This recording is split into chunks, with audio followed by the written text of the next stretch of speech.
हर सपने को अपनी सांसों में रखो, हर मंजिल को अपनी बाहों में रखो, हर जीत आपकी है ऐ मेरे दोस्त, बस अपने लक्ष्य को अपनी निगाहों में रखो। यदि आपको बोर्ड एग्जाम 2026 में टॉप करना है तो आज इसे लक्ष्य बना लीजिए कि हम 2026 बोर्ड एग्जाम में टॉप करेंगे। तो यदि आप ही तो हेलो मेरे स्टूडेंट्स, क्या हाल चाल। तो हमें उम्मीद है आप सब स्वस्थ होंगे और आप सब एकदम तैयारी में आज से ही लग चुके होंगे। तो हमारे साथ बने रहिए, एकदम शानदार तरीके से आपको फिजिक्स में 70 से में 70 दिलाने की मेरी गारंटी है। लेकिन बस आपको हमारे साथ बने रहना, जितने भी वीडियो डाले जाएंगे उनको पढ़िए। ये मत सोचिए कि क्या है हम आपको रेगुलर तो मिलेगी वीडियो, अभी नहीं मिल रही है रेगुलर, लेकिन क्या होगी रेगुलर आपको वीडियो मिलेगी एकदम शानदार तरीके से। हम जैसे 2024-25 के बोर्ड एग्जाम में हमने जो पढ़ाया था उससे बाहर एक भी क्वेश्चन नहीं आया था आपके एग्जाम में।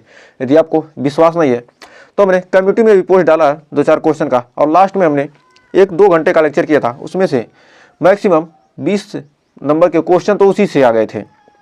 लास्ट वीडियो हमने क्या किया था, इंपॉर्टेंट करके डाला था कि इंपॉर्टेंट क्वेश्चन आपके बोर्ड एग्जाम के लिए हो सकते हैं, उसमें से बहुत सारे क्वेश्चन आपके बोर्ड एग्जाम में आए थे। तो इस बार फिर उसी तरह से एकदम उसी जोश के साथ तैयारी फिर शुरू हो चुकी है। तो आप पेपर को मिला लीजिएगा कि जो पढ़ाया था वो आया था कि नहीं। तो आइए शुरुआत करते हैं सेशन की।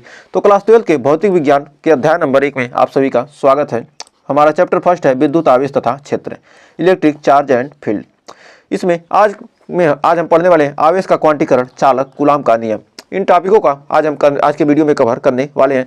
तो अभी छोटे छोटे टॉपिक एकदम शानदार तरीके से, यदि आपने फर्स्ट वीडियो नहीं देखा तो सबसे पहले इसका फर्स्ट लेक्चर देखिए, उसके बाद सेकंड देखिए, तब आपको समझ में आएगा कि क्या पढ़ाया जा रहा है और क्या नहीं। तो आइए शुरुआत करते हैं समय न बर्बाद करते हुए एकदम शानदार तरीके से। तो ये आपका होमवर्क था। तो होमवर्क को आपने कमेंट में अच्छा आंसर दिया तो बहुत अच्छी बात है, नहीं दिया तो कोई बात नहीं। तो आइए हम जानते हैं धनावेशों के बीच होता है जो हमारे क्या है, मान लीजिए क्या 2 धनावेश हैं, उनके बीच आकर्षण होगा कि प्रतिकर्षण होगा, आकर्षण होगा कि प्रतिकर्षण होगा कि दोनों होगा या इनमें से कोई नहीं होगा। ये 2 ऋणावेश हैं तो उनके बीच क्या होगा। तो हमने बहुत ही शानदार तरीके से बहुत डिटेल के साथ हमने पढ़ा था कि धनावेशों के बीच होता क्या है, जब क्या है समान आवेश, मान लिए बॉय और बॉय या गर्ल और गर्ल के बीच आकर्षण होगा, कभी नहीं होगा। बॉय और बॉय के बीच आकर्षण होगा नहीं, यानी ये गर्ल और बॉय हो जाए तो दोनों में क्या होगा, आकर्षण हो सकता है। लेकिन क्या है समान प्रकृति में क्या होता है, प्रतिकर्षण होता है। तो इसलिए हमारा राइट आंसर हो जाएगा ऑप्शन नंबर बी। तो हमारा धनावेशों के बीच होता क्या है, हमारा होता है प्रतिकर्षण। तो धनावेशों के बीच होगा प्रतिकर्षण। यदि यही ऋणावेश होता तो ऋणावेशों के बीच भी क्या होता है, हमारा प्रतिकर्षण ही होता। तो आइए बढ़ते हैं आगे। अब आवेश का क्वांटीकरण। तो आवेश का क्वांटीकरण होता क्या है। तो आवेश को क्वांटीकरण का मतलब क्या होता है, क्वांटा, क्वांटी किससे बना है, हमारा क्वांटा से बना है। क्वांटा हमारा क्वांटी बना है किससे, क्वांटा से। क्वांटा का मतलब क्या होता है, पैकेट। क्वांटा का मतलब होता है हमारा पैकेट, यानी छोटा छोटा बंडल। तो किसी आवेशी वस्तु पर जो आवेश का कुल मान होता है उसके क्या होता है, पूर्ण गुणज की। मतलब आवेश का क्वांटीकरण का मतलब क्या होगा, मान लीजिए आपको 500 लिखना है तो मान लीजिए क्या ये 100 के नोट के क्या है बंडल है। यदि 500 चाहिए तो हमें क्या होगा 100, यदि हमें क्या चाहिए 100, मान लेते हैं क्या हमारा सबसे छोटा सिक्का क्या 1 रुपए का। यदि हमको क्या चाहिए 1 रुपए का सिक्का है तो हमको 100 रुपये बनाना है, तो हमको क्या करना है 1 रुपए के गुणज के रूप में ही तो होगा। तो उसका क्या होता है पूर्ण गुणज होगा, पूर्ण गुणज ही तो होगा। अब 100 से क्या, ये 100 के नोट के क्या है बंडल है, एक छोटा सा बंडल है।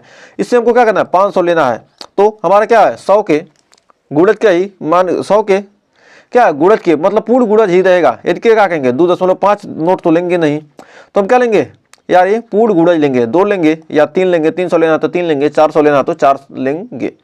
तो मतलब क्या होगा हमारा जो आवेश होता है क्या होता है पूर्ण गुणज के रूप में होता है। तो हमारा किसी आवेशित वस्तु पर तो लिख सकते हैं किसी हमारा किसी आवेशित वस्तु पर, किसी आवेशित वस्तु पर, आवेशित कोई वस्तु क्या है आवेशित है तो किसी आवेशित वस्तु पर आवेश का कुल मान, वस्तु पर आवेश का कुल मान, वस्तु पर आवेश का कुल मान, आवेश का कुल मान, किसी आवेशित वस्तु पर आवेश का कुल मान मूल आवेश का पूर्ण गुणज होता है। मान मूल आवेश मूल आवेश का पूर्ण गुणज होता है, पूर्ण गुणज होता है। मतलब कोई वस्तु है, कोई आवेशित वस्तु है, जो उस पर आवेश का कुल मान होता है, उस आवेश का क्या होता है, पूर्ण गुणज होता है। तो हम जानते हैं मूल आवेश होता क्या है। तो मूल आवेश हमारा क्या, एक इलेक्ट्रॉन के आवेश को ही हम क्या कहते हैं, मूल आवेश कहते हैं। तो एक इलेक्ट्रॉन के आवेश को ही हम क्या कहते हैं, मूल आवेश कहते हैं। तो हम जानते हैं कि Q बराबर होता है प्लस माइनस n इंटू ई। हमारा Q बराबर होता है प्लस माइनस n इंटू ई। तो हमारा Q बराबर होता है प्लस माइनस n इंटू ई। तो Q बराबर होता है प्लस माइनस n इंटू ई। जहाँ हमारा E क्या है, हमारा जहाँ पर E हमारा क्या, इलेक्ट्रॉन का आवेश है। जब हमारा E क्या है, हमारा मूल आवेश है। E हमारा क्या, मूल आवेश। तो एकदम शानदार तरीके से आराम से पढ़ेंगे, कोई हमें तेजी नहीं है। तो मूल आवेश हमारा क्या, एक इलेक्ट्रॉन का आवेश है, एक इलेक्ट्रॉन का आवेश। क्योंकि हम क्या किए, अब की बार तो बहुत पहले हमारा क्या हुआ, सिलेबस स्टार्ट हो चुका है, पढ़ाई हमारी चालू हो चुकी है। पिछले साल तो हमने बहुत ही लेट से शुरू किया था, मई जून जुलाई के लगभग शुरू किया था। फिर भी हमने क्या, बहुत शानदार तरीके से तैयारी कराई थी। तो अभी तो इस समय मार्च चल रहा है, तो सोचिए पहले कितनी बेहतरीन तैयारी हो सकती है। तो हमारा एक इलेक्ट्रॉन का आवेश होता है 1.6 गुणे 10 का पावर माइनस 19 कूलाम। तो एक इलेक्ट्रॉन का आवेश 1.6 गुणे 10 का पावर 19 कूलाम। यानी हमारा मूल आवेश क्या होता है, कम से कम सबसे छोटा से छोटा आवेश लेंगे तो हमारा 1.6 इंटू 10⁻⁻19 कूलाम ही होगा। तो इससे छोटा आवेश होता ही नहीं है। और यन हमारा क्या है, यन का मान हमारा जहाँ क्या, यन बराबर हमारा 1 2 3 4 डॉट डॉट डॉट, मतलब इनफाइनाइट तक हो सकता है। और हमारा Q, यहाँ पर Q हमारा क्या है, आवेश का कुल मान। हमारा Q क्या है, यहाँ पर आवेश का कुल मान है। हमारा Q क्या है, आवेश का कुल मान। हमारा Q क्या है, हमारा मतलब कितने इलेक्ट्रॉन, कितना आवेश है। तो हम यहाँ पर लिख सकते हैं कि, यहाँ पर हम लिख सकते हैं कि किसी आवेशित वस्तु पर आवेश का मान, किसी आवेशित वस्तु पर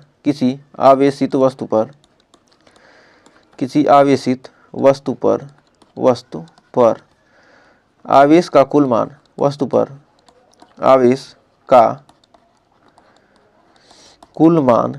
किसी आवेशित वस्तु पर आवेश का कुल मान,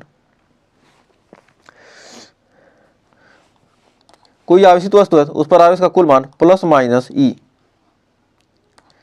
या प्लस माइनस 2E या प्लस माइनस 3E के रूप में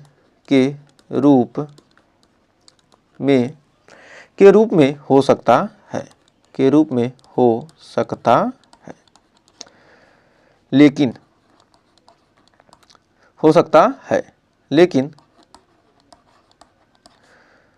प्लस माइनस 1.5E या प्लस माइनस 5/2E के रूप में नहीं हो सकता,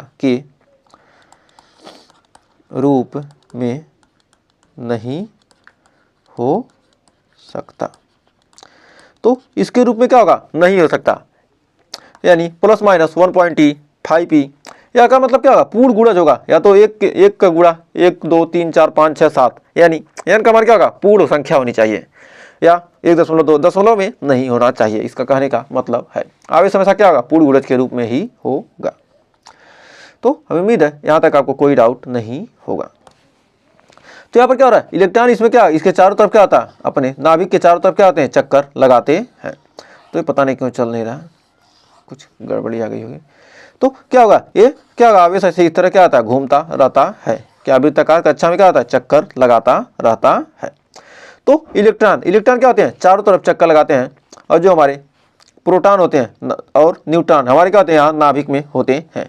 तो प्रोटॉन क्या होता है, धनावेशित होता है, इसलिए क्या होता है, नाभिक हमारा क्या होता है, धनावेशित होता है। और इलेक्ट्रॉन क्या होते हैं, निगेटिव होते हैं, इसलिए क्या हमारा इलेक्ट्रॉन क्या, इसके चारों तरफ क्या होते हैं, चक्कर लगाते रहते हैं। तो आइए देखते हैं। तो हमारा प्रोटॉन क्या, एक धनावेशित क्या होता है, बहुत ही सूक्ष्म कण होता है।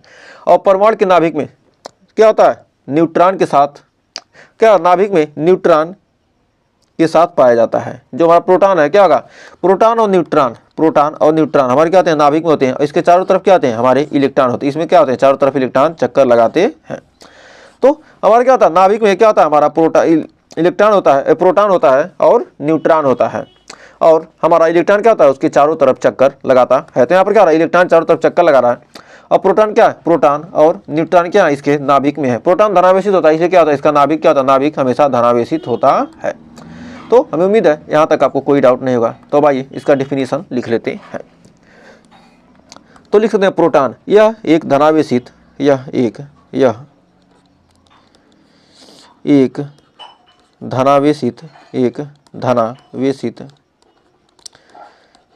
धनावेशित सूक्ष्म कण है।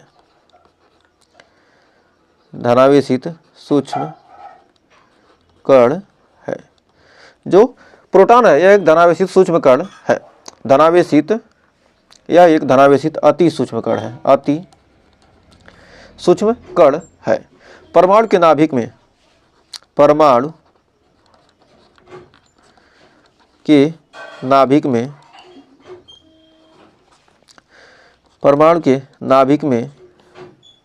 न्यूट्रॉन के साथ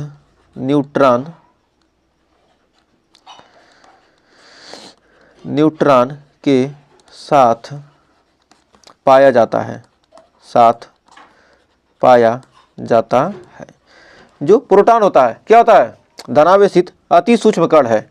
परमाणु के नाभिक में क्या होता है, न्यूट्रॉन के साथ यह पाया जाता है। और कह रहा है अब इलेक्ट्रॉन होता क्या है। तो प्रोटॉन और न्यूट्रॉन क्या होते हैं, नाभिक में पाए जाते हैं। और इसके चारों तरफ क्या होते हैं, हमारे इलेक्ट्रॉन पाए जाते हैं। तो हमारा कह सकते हैं, फिर यहाँ लिख सकते हैं कि यह ऋणावेशित अति सूक्ष्म कण होता है। इलेक्ट्रॉन क्या होता है, ऋणावेशित होता है। यह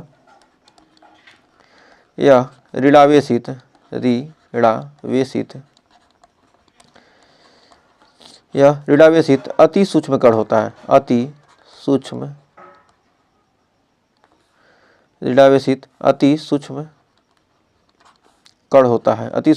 कण होता है। यह ऋणावेशित अति सूक्ष्म कण होता है। क्या यह ऋणावेशित अति सूक्ष्म कण है। जो परमाणु के नाभिक के यह ऋणावेशित अति सूक्ष्म कण है। जो परमाणु में नाभिक के चारों तरफ जो हमारा क्या है, जो परमाणु में नाभिक के चारों तरफ पाया जाता है। नाभिक के चारों ओर चक्कर लगाते हैं। नाभिक के चारों ओर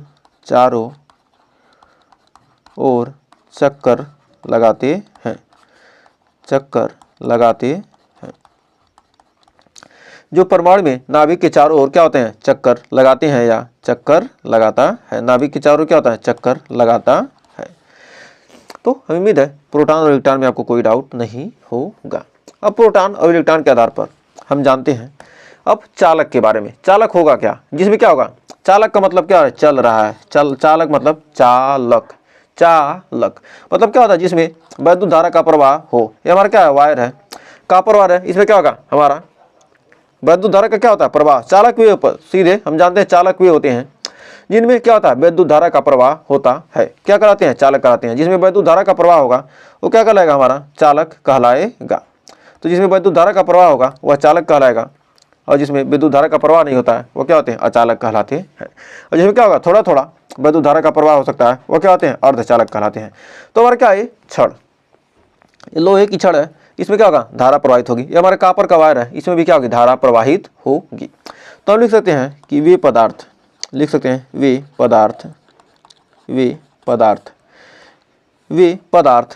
जिनमें वैद्युत धारा का प्रवाह, वे पदार्थ जिनमें वैद्युत धारा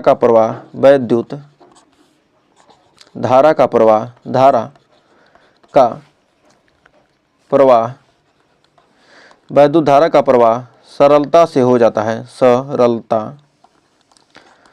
सरलता से हो जाता है। वे पदार्थ जिनमें वैद्युत धारा का प्रवाह सरलता से हो जाता है चालक कहलाते हैं। चालक कहलाते हैं। वे पदार्थ जिनमें वैद्युत धारा का प्रवाह सरलता से हो जाता है चालक कहलाते हैं। जिनमें क्या वैद्युत धारा का प्रवाह क्या हो, आसानी से हो जाए, चालक कहलाते हैं। तो एग्जाम्पल के रूप में हम ले सकते हैं क्या क्या, लोहा, लोहा हमारा क्या है, ये चालक है। फिर हमारा तांबा, ये भी क्या हमारा चालक है, इसमें वैद्युत धारा प्रवाह हो सकता है। चांदी, इसमें भी क्या होगा, वैद्युत धारा आसानी से प्रवाहित हो जाएगा। मानव का शरीर, ये भी क्या होता है, हमारा चालक होता है, मानव शरीर। ये क्या करेंगे, आप प्लग में, लाइट के प्लग में उंगली डालेंगे तो करंट तो मारेगा, तो मतलब क्या धारा का प्रवाह हो रहा है। फिर पृथ्वी, हमारा पृथ्वी क्या आती है, पृथ्वी में धारा का प्रवाह होता है, भी क्या हमारे विद्युत की चालक है। और अन्य धातुएं, अन्य धातुएं बहुत सारी और धातु हैं, धातु ए, जिनमें क्या होता है, वैद्युत धारा का प्रवाह होता है। तो उम्मीद है यहाँ तक आपको कोई डाउट नहीं होगा। तो भाई बढ़ते हैं आगे। अगला हमारा अचालक, तो हमारा ये बेल्ट है, सॉरी ये बेल्ट, हमारा बेल्ट है, यानी हमारा ये बेल्ट है जो क्या हमारा कुचालक है। ये हमारा क्या रबड़ है, ये भी क्या कुचालक है। ये हमारा प्लास्टिक के क्या है, बोतल है, ये भी क्या है हमारा कुचालक है। तो वे पदार्थ जिनमें वैद्युत धारा नहीं बहती है, वे पदार्थ जिनमें वैद्युत धारा का प्रवाह नहीं होता है क्या कहलाते हैं, अचालक कहलाते हैं। तो लिख सकते हैं हम क्या, कि वे पदार्थ जिनमें वैद्युत धारा का प्रवाह नहीं होता है वो क्या कहलाते हैं, हमारे अचालक कहलाते हैं। तो हम क्या लिख सकते हैं कि वे पदार्थ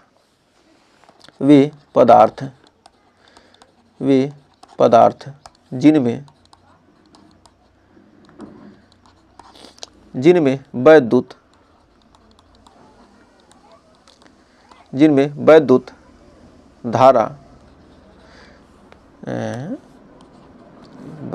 जिनमें वैद्युत धारा का प्रवाह नहीं होता,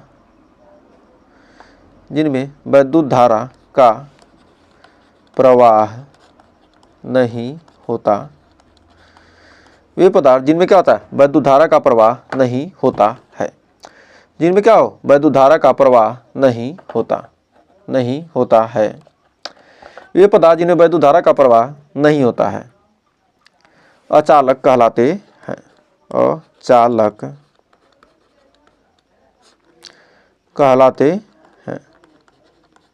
वे पदार्थ जिनमें वैद्युत धारा का प्रवाह नहीं होता है अचालक कहलाते हैं। एग्जाम्पल में रबड़,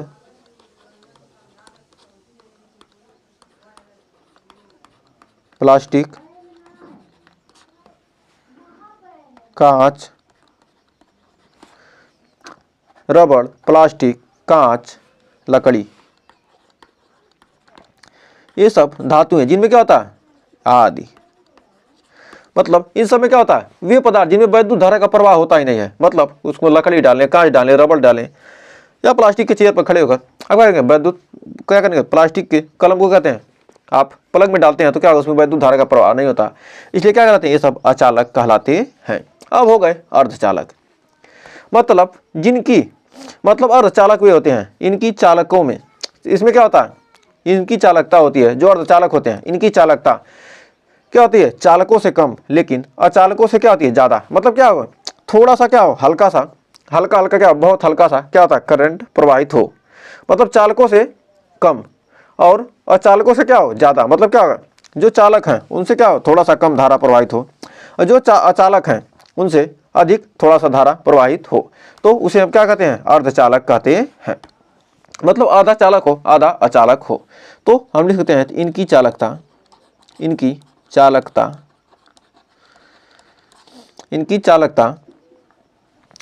इसको हम इंग्लिश में कहते हैं क्या, सेमी कंडक्टर, DUCTOR। तो सेमी कंडक्टर मतलब क्या होते हैं, अर्धचालक होते हैं। इनका यूज हम क्या कहते हैं, डायोड बनाने में किया जाता है। तो हमारा एक चैप्टर पढ़ेंगे चालक अचालक, उसमें हम आपको क्या करेंगे, इसके बारे में हम डिटेल के साथ चर्चा करेंगे। तो बस हम यहाँ का इंट्रोडक्शन देख रहे हैं। तो इनकी चालकता चालकों से कम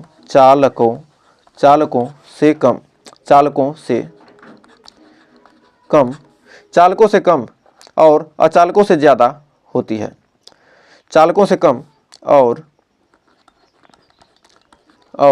अचालकों से ज़्यादा होती है, चालकों से कम और अचालकों से ज़्यादा होती है, अचालकों से ज़्यादा होती है, अचालकों से ज़्यादा होती है, चालकों से कम और अचालकों से ज़्यादा होती है, अर्धचालक कहलाते हैं,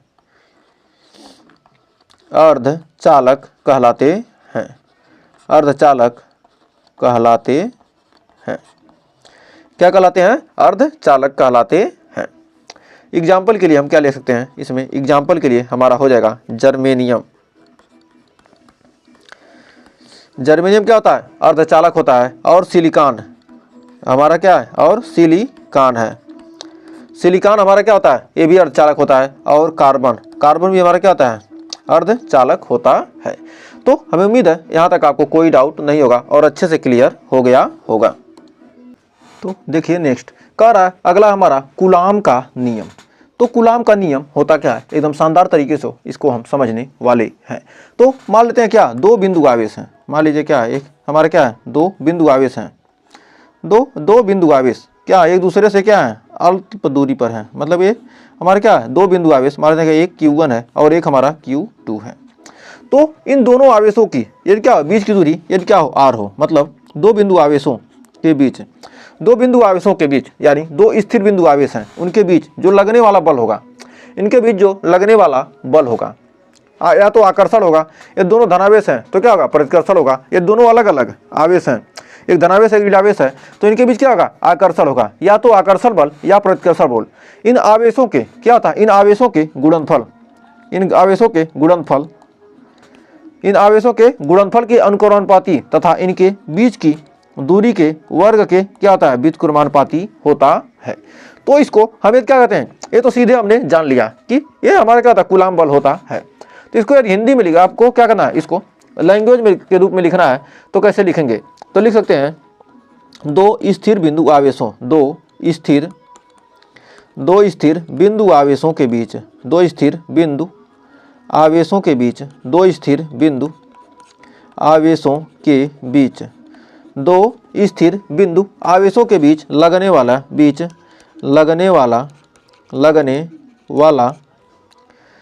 वैद्युत बल, लगने वाला वैद्युत बल, आकर्षण बल या प्रतिकर्षण बल, आकर्षण बल या प्रतिकर्षण बल, आकर्षण बल या प्रतिकर्षण बल, आकर्षण बल या प्रतिकर्षण बल, आकर्षण बल या प्रतिकर्षण बल दोनों आवेशों के, प्रतिकर्षण बल दोनों आवेशों के, दोनों आवेशों, आकर्षण बल या प्रतिकर्षण बल दोनों आवेशों के गुणनफल, दोनों आवेशों के गुणनफल, दोनों आवेशों के गुणनफल के अनुक्रमानुपाती, गुणनफल के क्या होता है, अनुक्रमानुपाती, गुणनफल के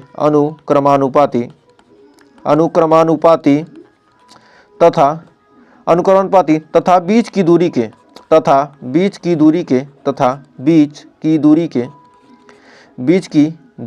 के वर्ग के व्युत्क्रमानुपाती होता है।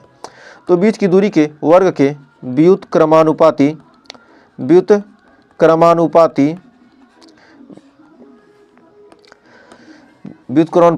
होता है। तो दोनों आवेश के बीच की दूरी के क्या होता है, गुणनफल के, दोनों आवेशों के गुणनफल के क्या हो गया, अनुक्रमानुपाती, और उनके बीच की दूरी के क्या है, वर्ग के व्युत्क्रमानुपाती होता है। तो हमें उम्मीद है यहाँ तक आपको कोई डाउट नहीं होगा। अब दोनों क्या करेंगे, इसको समीकरण 1 मान लेते हैं, इसको समीकरण नंबर 2 मान लेते हैं।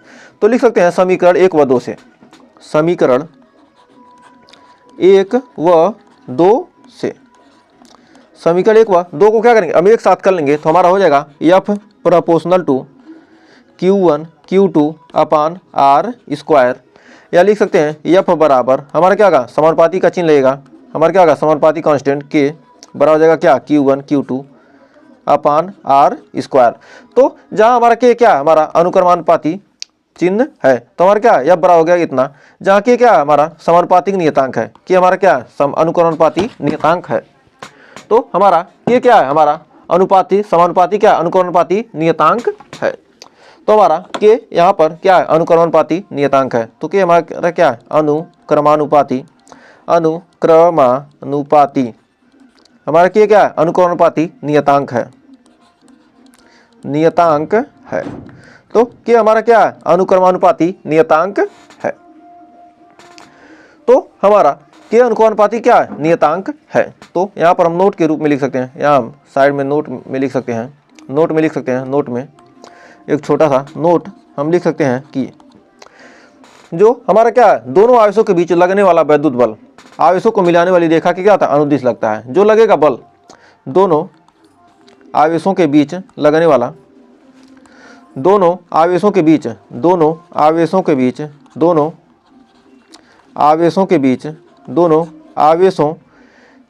लगने वाला,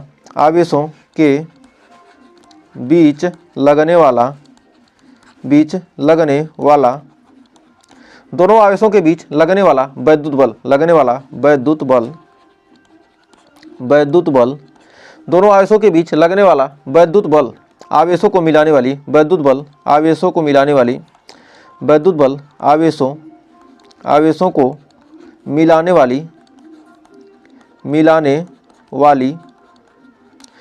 वाली रेखा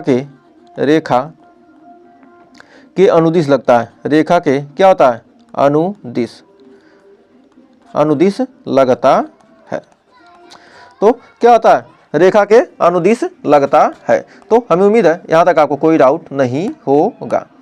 तो हम जानते हैं नोट में यहाँ पर एक और नोट पॉइंट लिख सकते हैं छोटा सा, इसको थोड़ा सा, तो यहाँ लिख सकते हैं हमारा नोट में एक छोटा सा और नोट में लिख सकते हैं कि हमारा के बराबर, यहाँ से के का मान निकालेंगे तो हमारा के बराबर निकल के आ जाएगा क्या आर स्क्वायर इधर हो जाएगा, तो हमारा हो जाएगा एफ आर स्क्वायर बटे Q1 इंटू Q2। तो हमारा के का मात्रक, यदि यहाँ से के का मात्रक निकालते हैं, के का मात्रक, तो हमारा हो जाएगा के का मात्रक क्या आ जाएगा हमारा बल का मात्रक क्या आएगा न्यूटन, इसका आर स्क्वायर का मात्रक क्या आएगा मीटर स्क्वायर बटे कूलाम का स्क्वायर। तो हमारा हो जाएगा न्यूटन मीटर स्क्वायर प्रति कूलाम स्क्वायर। तो हमारा क्या आ गया यहाँ से के का मात्रक हमने क्या किया यहाँ से निकाल लिया है। तो के का मात्रक भी क्या किया हमने यहाँ से निकाल लिया। तो आइए बढ़ते हैं आगे। यदि क्या हो आवेशों के बीच जो हमारा आवेश है उनके बीच क्या का माध्यम क्या हो वायु या निर्वात हो। यदि आवेशों के बीच माध्यम, यदि आवेशों के बीच माध्यम, यदि आवेशों के बीच माध्यम, यदि आवेशों के बीच माध्यम, यदि क्या हो आवेशों के बीच जो हमारा क्या है माध्यम वायु या निर्वात हो, माध्यम वायु या निर्वात हो। आवेशों के बीच का जो माध्यम है क्या है वायु या निर्वात हो। आवेशों के बीच माध्यम वायु या निर्वात हो तब जब क्या होगा आवेशों के बीच का माध्यम वायु या निर्वात होगा तो के का मान हमारा हो जाएगा कितना 1/4 पाई इप्सिलॉन नॉट, जहाँ इसका मान होगा 9 गुणे 10 का पावर 9 न्यूटन मीटर स्क्वायर प्रति कूलाम स्क्वायर। तो अतः हम इसको लिख सकते हैं क्या, अतः हम लिख सकते हैं कि हमारा F बराबर हो जाएगा कितना हमारा हो जाएगा 1/4 pi epsilon naught into Q1 Q2 upon R square. तो एक हमारा क्या होगा यहाँ से फार्मूला बन गया। तो हमारा क्या होगा जो लगने वाला बल होगा F बराबर क्या हो जाएगा, F बराबर हो जाएगा Q1 Q2 upon 1/4 pi epsilon not Q1 Q2 upon R square, जहाँ हमारा क्या है हमारा क्या इप्सिलॉन नॉट निर्वात की वैद्युतशीलता, इप्सिलॉन नॉट क्या निर्वात की वैद्युतशीलता, निर्वात की क्या है वैद्युतशीलता। तो हमारी क्या निर्वात की वैद्युतशीलता या लिख सकते हैं F बराबर 9 गुणे 10 का power 9 into Q1 Q2 upon R square. तो या तो इतना लिख सकते हैं। यदि हमको क्या कहते हैं इसको सदिश रूप में लिखते हैं, सदिश रूप में इसको हम क्या करेंगे, सदिश रूप में लिखेंगे तो हमारा वेक्टर एफ बराबर हो जाएगा, वेक्टर एफ बराबर 1/4 pi epsilon naught into Q1 Q2 upon R square into vector R cap.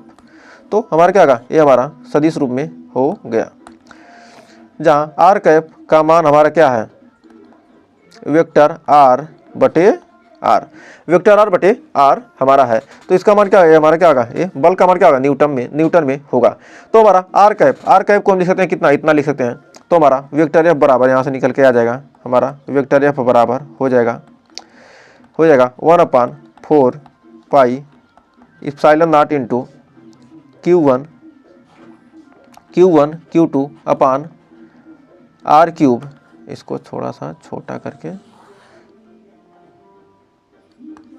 अब यहाँ से इसको हम लिख सकते हैं कैसे, अब यहाँ से लिख सकते हैं एफ बराबर हमारा हो जाएगा कितना, वेक्टर एफ बराबर हो जाएगा 1/4 pi epsilon naught into Q1 Q2 upon R cube into vector R. क्या जाएगा, ये हमारा क्या जाएगा, हमारा कूलाम बल का मान यहाँ से क्या होगा, एफ का मान हमें आसानी से निकल जाएगा।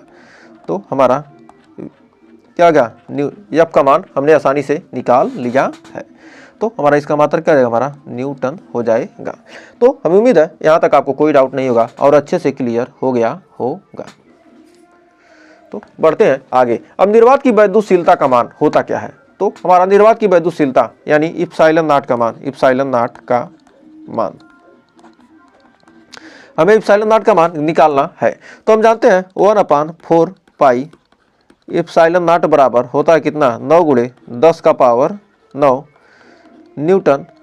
न्यूटन मीटर स्क्वायर प्रति coulomb square, newton metre square प्रति कूलाम स्क्वायर। तो यहाँ पर हमारे इधर चला जाएगा तो हमारा क्या आ जाएगा, 4 पाई इप्सिलॉन नॉट बराबर हो जाएगा 1/9 × 10⁻9 कूलाम स्क्वायर प्रति न्यूटन मीटर स्क्वायर। तो हमारा यहाँ से इप्सिलॉन नॉट का मान निकल कर आ जाएगा 1/4 पाई इंटू 9 × 10⁻9 कूलाम स्क्वायर प्रति न्यूटन मीटर स्क्वायर। तो इसको यदि क्या करेंगे 1/4 पाई × 9 × 10⁻9, इसको क्या करेंगे, टोटल को हल करेंगे तो हमारा आ जाएगा 8.85 × 10⁻12 कूलाम स्क्वायर प्रति न्यूटन मीटर स्क्वायर। तो ये हमारा क्या होगा, यहाँ से मान आ जाएगा। तो हमारा इप्सिलॉन नॉट का मान हमारा आ गया कितना, 8.85 × 10⁻12 कूलाम स्क्वायर प्रति न्यूटन मीटर स्क्वायर। तो हमें उम्मीद है यहाँ तक आपको कोई डाउट नहीं होगा और अच्छे से क्लियर हो गया होगा। तो निर्वात की वैद्युतशीलता का मान हमने क्या किया, इतना निकाल लिया है। तो और इसका मात्रक हमारा कूलाम प्रति न्यूटन मीटर स्क्वायर हो जाएगा। तो हमें उम्मीद है यहाँ तक कोई डाउट नहीं होगा। तो निर्वात की वैद्युतशीलता का मात्रक हमारा इप्सिलॉन नॉट का मात्रक पूछ लेगा तो लिख सकते हैं क्या, कूलाम स्क्वायर प्रति न्यूटन मीटर स्क्वायर। तो हमें उम्मीद है यहाँ तक कोई डाउट नहीं होगा। अब निर्वात की वैद्युतशीलता का बीमी सूत्र, हमको निर्वात की वैद्युतशीलता का यानी इप्सिलॉन नॉट का बीमी सूत्र हमें निकालना है। तो कैसे निकालेंगे, तो हमारा इप्सिलॉन नॉट का मात्रक क्या होता है, इप्सिलॉन नॉट का मात्रक कूलाम स्क्वायर प्रति न्यूटन मीटर स्क्वायर। तो इप्सिलॉन नॉट का बीमी सूत्र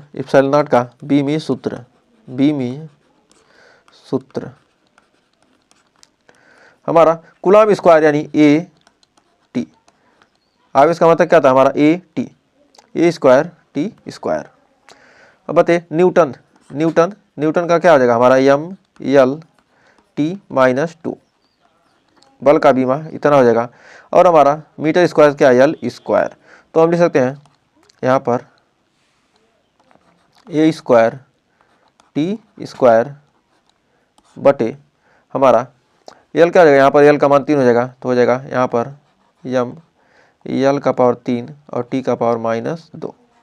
अब ये ऊपर जाएगा तो हमारा कितना जाएगा, M जाएगा ऊपर, क्या जाएगा M का पावर हो जाएगा -1 यल 3 था, ऊपर जाएगा तो यल का मान -3, और टी -2 था, ऊपर जाएगा क्या होगा, +4 हो जाएगा, यानी टी का पावर 4, और हमारा ए है ए का स्क्वायर, टी का पावर 4 इंटू ए स्क्वायर। तो हमारी इप्सिलॉन नॉट की बीमा यही हो जाएगी। तो उम्मीद है यहाँ तक आपको कोई डाउट नहीं होगा और अच्छे से क्लियर हो गया होगा। अब आपेक्षिक वैद्युतशीलता, यदि दोनों आवेशों के बीच वायु या निर्वात हो तब, तो हमारा क्या हो, तो आपेक्षिक वैद्युतशीलता निकालने के लिए तो हम दो तरीके, तो आइए देखते हैं। पहले यदि क्या हो, यदि दोनों आवेशों के बीच, यदि दोनों आवेशों के बीच एक बार वायु या निर्वात के लिए और एक बार क्या करेंगे, किसी माध्यम के लिए निकाल कर हम क्या करते हैं, आपेक्षिक वैद्युतशीलता निकाल सकते हैं। तो आपेक्षिक वैद्युतशीलता दोनों, यदि दोनों आवेशों के बीच क्या हो, यदि दोनों आवेशों के बीच वायु या निर्वात हो, वायु या निर्वात हो तो हमारा एयर के लिए यानी एफ ए, हमारा एफ ए बराबर हो जाएगा 1/4 pi epsilon naught into Q1 Q2 upon R square, Q1 Q2 upon R square. यदि क्या हो, यदि माध्यम क्या हो, वायु है, तो वायु माध्यम के लिए, तो वायु के लिए यदि दोनों आवेशों के बीच क्या निर्वात, वायु के स्थान पर कोई अन्य माध्यम हो तब क्या करेंगे, यदि दोनों आवेशों के बीच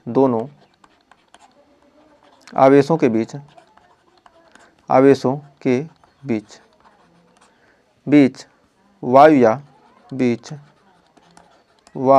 या निर्वात के स्थान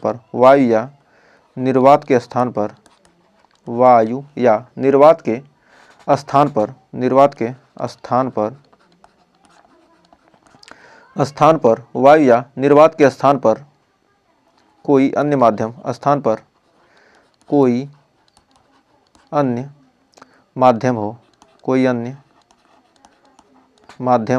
कोई अन्य माध्यम हो तो, वायु या निर्वात के स्थान पर कोई अन्य माध्यम हो तो अब हमारा एफ एम बराबर, यानी किसी अन्य माध्यम के लिए हमारा 1/4 पाई क्या हो जाएगा, हमारा इप्सिलॉन हो जाएगा into Q1 Q2 upon R square. मतलब क्या हमारा, जहाँ इप्सिलॉन नॉट हमारा क्या, इप्सिलॉन यहाँ पर इप्सिलॉन हमारा क्या, माध्यम की वैद्युतशीलता है, हमारा यहाँ पर इप्सिलॉन हमारी क्या है, माध्यम की वैद्युतशीलता, इप्सिलॉन हमारा क्या, माध्यम की वैद्युतशीलता।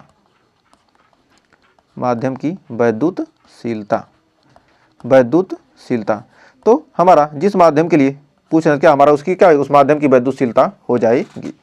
तो उम्मीद है यहाँ तक आपको कोई डाउट नहीं होगा। तो इसको समीकरण 1 मान लेते हैं, इसको समीकरण 2 मान लेते हैं। तो समीकरण 1/2 से, समीकरण 1/2 से समीकरण 1 में क्या करें, समीकरण 2 से भाग दे देंगे तो हमारा हो जाएगा एफ ए बटे एम। मतलब आपेक्षिक वैद्युतशीलता हम कैसे निकालेंगे, पूछ के आ रहा है आपेक्षिक वैद्युतशीलता, तो मतलब क्या करेंगे, वायु के लिए और किसी अन्य माध्यम के लिए क्या करेंगे, हम निकाल कर क्या करेंगे, भाग दे देते हैं 1/4 pi epsilon naught into Q1 Q2 upon R square बटे 1/4 pi epsilon into Q1 Q2 upon R square. तो यहाँ से हमारा क्या होगा, 1/4 pi epsilon naught cut 1/4 pi cut जाएगा, 1/4 पाई से Q1 Q2 upon R square से ए कट जाएगा। अब हमारा आ जाएगा एफ ए बटे एफ एम बराबर हमारा हो जाएगा इप्सिलॉन बटे इप्सिलॉन, हमारा हो जाएगा इप्सिलॉन बटे इप्सिलॉन नॉट। तो और क्या, इप्सिलॉन ऊपर चलेगा, इप्सिलॉन नॉट नीचे आ जाएगा, और इसी को हम क्या कहते हैं, इप्सिलॉन अपान इप्सिलॉन नॉट को क्या कहते हैं, आपेक्षिक वैद्युतशीलता या आपेक्षिक विद्युत बल। तो यहाँ पर हमारा इप्सिलॉन अपान इप्सिलॉन नॉट बराबर क्या आ जाएगा, हमारा इप्सिलॉन आर। मतलब हमारा क्या, यही आपेक्षिक इप्सिलॉन आर क्या, हमारा आपेक्षिक वैद्युतशीलता है। तो यहाँ पर हमारा हो जाएगा इप्सिलॉन आर माध्यम की आपेक्षिक वैद्युतशीलता, ये हमारी क्या, इप्सिलॉन आर माध्यम की आपेक्षिक वैद्युतशीलता, माध्यम की आपेक्षिक वैद्युतशीलता है, आपेक्षिक वैद्युतशीलता है। तो हमारी क्या है आपेक्षिक वैद्युतशीलता। माध्यम की क्या होगी आपेक्षिक वैद्युतशीलता। तो नोट हम लिख सकते हैं, एक छोटा सा नोट में लिख सकते हैं कि माध्यम की वैद्युतशीलता तथा वायु या निर्वात की वैद्युतशीलता के अनुपात को क्या कहते हैं आपेक्षिक वैद्युतशीलता कहते हैं। माध्यम की वैद्युतशीलता हमारी क्या माध्यम की वैद्युतशीलता, माध्यम की वैद्युतशीलता, माध्यम की वैद्युतशीलता, माध्यम की वैद्युतशीलता तथा वायु या निर्वात की वैद्युतशीलता, तथा वायु या निर्वात की वैद्युतशीलता, वायु या निर्वात की वैद्युतशीलता, वैद्युतशीलता के अनुपात को, शीलता के अनुपात को, के अनुपात को, के अनुपात के अनुपात को क्या कहते हैं इप्सिलॉन आर यानी आपेक्षिक वैद्युतशीलता कहते हैं, इप्सिलॉन आर कहते हैं। तो माध्यम की वैद्युतशीलता इप्सिलॉन है और हमारी वायु या निर्वात की वैद्युतशीलता क्या इप्सिलॉन नॉट है। तो इन दोनों के अनुपात को क्या कहते हैं आपेक्षिक वैद्युतशीलता कहते हैं। तो उम्मीद है यहाँ तक कोई डाउट नहीं होगा। तो आइए इस पर कुछ आधारित क्वेश्चन देखते हैं। तो देखिए एक और शानदार क्वेश्चन आ चुका, कह रहा है एक चालक, तो हमारा क्या है स्टूडेंट है और ये हमारा न्यूमेरिकल है। स्टूडेंट और न्यूमेरिकल में इसी तरह लड़ाई होती है, क्योंकि क्या होता है स्टूडेंट नहीं चाहता कि न्यूमेरिकल मुझे करना पड़े। तो कह रहा है एक चालक है, इस पर इतना कूलम्ब ऋणावेश है और इस पर सामान्य अवस्था में कितने इलेक्ट्रॉन अधिक या कम होंगे। तो कितने इलेक्ट्रॉन अधिक होंगे कम होंगे, जब क्या हो रहा है कूलम्ब ऋणावेश है, ऋण आवेश है, यानी क्यू का मान कितना है 8 × 10⁻⁷।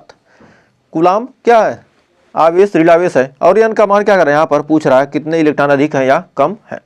तो हम जानते हैं Q बराबर होता है क्या N × E, Q बराबर होता है हमारा N × E। तो यहाँ पर N बराबर हमारा हो जाएगा क्या, हमारे यहाँ पर N बराबर हो जाएगा क्या Q/E, N बराबर Q/E। तो हमारा N/Q, N बराबर क्या था Q/E। तो Q का मान कितना है हमारा माइनस में है, तो माइनस में है तो हमारा N बराबर क्या हो जाएगा Q का मान कितना है 8 × 10⁻⁷ बटे हमारा एक इलेक्ट्रॉन का आवेश होता है 1.6 × 10⁻⁻19 कूलम्ब।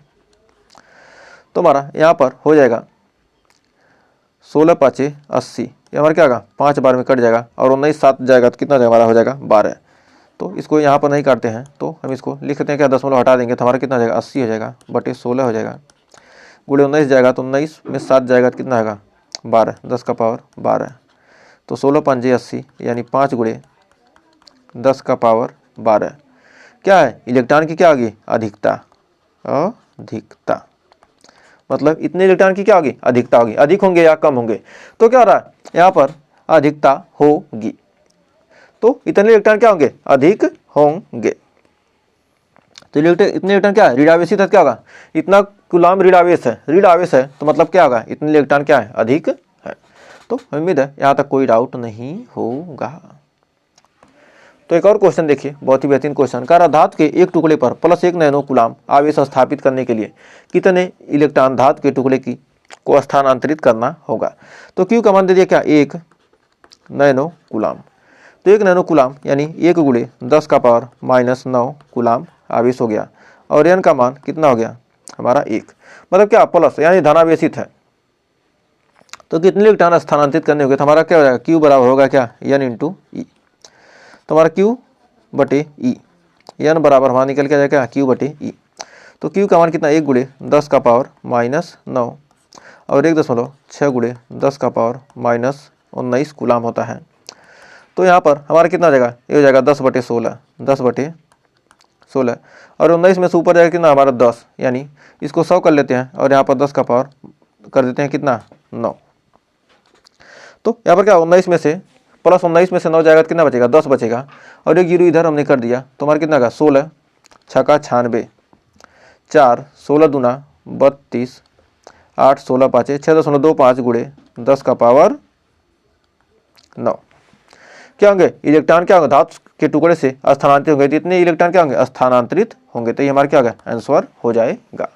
तो उम्मीद है यहाँ तक आपको कोई डाउट नहीं होगा और अच्छे से क्लियर हो गया होगा। अब कह रहा एक प्रोटॉन और एक इलेक्ट्रॉन के बीच की दूरी इतना मीटर है, तो इनके मध्य लगने वाले वैद्युत बल के परिणाम तथा प्रकृति ज्ञात कीजिए।